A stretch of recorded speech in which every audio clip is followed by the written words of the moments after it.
ஆதியாம் புஸ்தகம் 24 அதிகாரம் 1 வசனம்.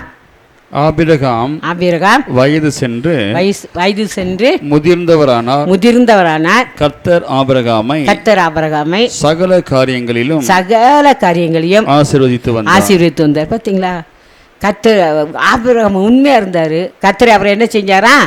சகல காரியங்களையும் ஆசீர்வதித்து வந்தார். அதாங்க நம்ம ஏற்று வாசிக்கிறோம். கர்த்தர் என்ன சரி எங்கள் பிள்ளை உண்மையாக இருக்குப்பா நினைக்கிறாரு. உள்ளத்தில் உண்மையாக இருக்கணும். நம்ம உள்ளந்தான் உண்மையாக இருக்கணும். நம்ம ஆண்டவர்கிட்ட ஒரு நாள் கேட்கணும், ஆண்டவரை என்னை உண்மையுள்ளார மாற்றுங்கப்பா. நம்ம ஆண்டவரை இயேசு கிறிஸ்து கர்த்தராய் தேவன் உண்மையாக இருந்தாராம். வாசித்து பாருங்கள். 2 தெசலோனிக்கேயர் புஸ்தகம் 3 அதிகாரம் 3 வசனம்.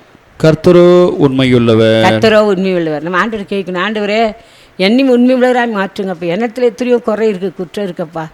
என்னை உண்மையுள்ளவராக மாற்றுங்க. ஒரு சின்ன குறை கூட எனக்கு வராதபடிக்கு உண்மையிலாக மாற்றுங்க. ஆண்டவர் தான் நம்மளை மாற்ற முடியும். அல்லேலூயா.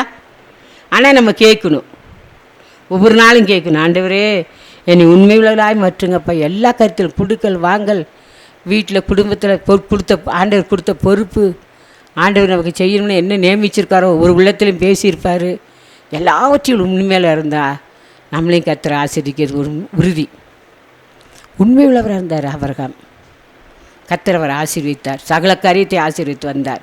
அல்லேலூயா. இங்கே பரிசுத்த பவுல் சொல்கிறாரு, 1 கொரிந்தியர் புஸ்தகம் 7 அதிகாரம் 25 வசனம்.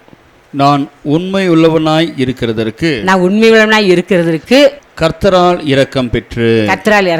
அப்போ நம்ம பரிசுத்த பவுல் பாடத்தை கற்றுக்கொள்கிறோம். ஆண்டவரே உண்மையுள்ளாக இருக்க நீங்கள் இறக்கம் செய்யுங்கப்பா.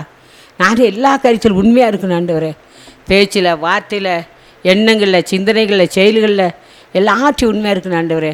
நீர் எனக்கு இறக்க செய்யுங்க. பரிசுத்த பவுலுக்கு இறக்க செஞ்சீங்களாம் ஆண்டவரே. நீங்கள் எனக்கும் இறக்க செய்யுங்க. நான் உண்மையிலாக இருக்கணும் ஆண்டவரே. ஆபிரகாம் பார்த்த ஆபிரகாம் என்ன செஞ்சார்? தேவனுக்கு சரி. 2வது உண்மையிலாக இருந்தார். பரிசுத்த பவுல் சொல்கிறார், உண்மையாக இருக்கிறதுக்கு என்ன செஞ்சார்? தேவனிடத்தில் இறக்கத்தை பெற்றாராம். ஆண்டவரே என்னையும் உண்மையிலாக இருக்க இறக்க செய்யுங்கப்பா. என் வாழ்க்கையில் எத்தனையோ குறை இருக்குது, குற்றம் இருக்குப்பா. என் வாழ்க்கையில் எப்படியோ இருக்கிறான் ஆண்டவர், என் வாழ்க்கையை நீ பொறுப்புடுங்கப்பா. என்னை உண்மையுள்ளவராய் மாற்றும் ஆண்டவர். இறக்க செய்யுங்கன்னு சொல்லி நம்ம இறக்கத்தை கேட்டு பெற்றுக்கொள்ளணும்.